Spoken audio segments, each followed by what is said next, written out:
निवडणूक आयोगाने कायद्याचा चुकीचा अर्थ लावलेला आहे।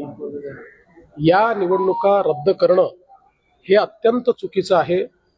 अशा पद्धतीने तर प्रत्येक वेळी कोणीही कोर्टात जाईल आणि मग निवडणूक पोस्टपोन होईल असं कधीच आजपर्यंत झालेलं नाही।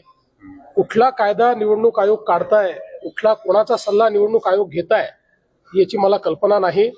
पण जो कायदा मी बघितलेला आहे, जेवढा माझा कायद्याचा अभ्यास आहे, मी अनेक वकिलांशी देखील बोललो, त्या सगळ्यांचं मत आहे की अशा पद्धतीनं या निवडणुका एखादा व्यक्ती कोर्टात गेलाय म्हणून पुढे ढकलता येत नाही।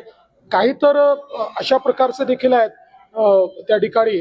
आता निलंग्याचं आपण उदाहरण घेतलं, काल संभाजी पाटील निलंगेकर माझ्याशी बोलले।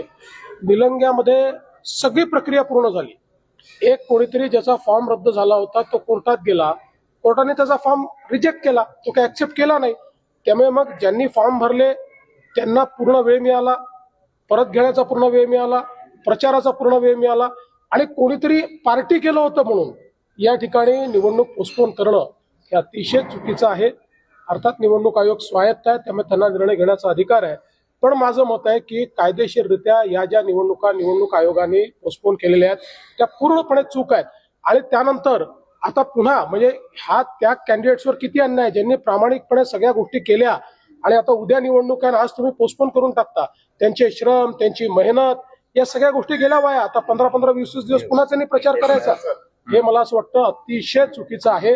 आणि या संदर्भात निश्चितपणे आता तर निवडणूक होऊन जाईल, पण आम्ही या संदर्भातलं एक रिप्रेझेंटेशन निवडणूक आयोगाला निश्चितपणे देऊ की अशा पद्धतीने या निवडणुका पोस्टपोन करणं चुकीचं होतं। नगर विकास विभागानं पण याचा चुकीचा अर्थ लावला नाही का? मग आता नगर विकास विभागाचा याच्यात संबंधच नाहीये। याच्यामध्ये संबंध हा फक्त या ठिकाणी इलेक्शन कमिशनचा आहे। इलेक्शन कमिशन पूर्णपणे स्वायत्त आहे।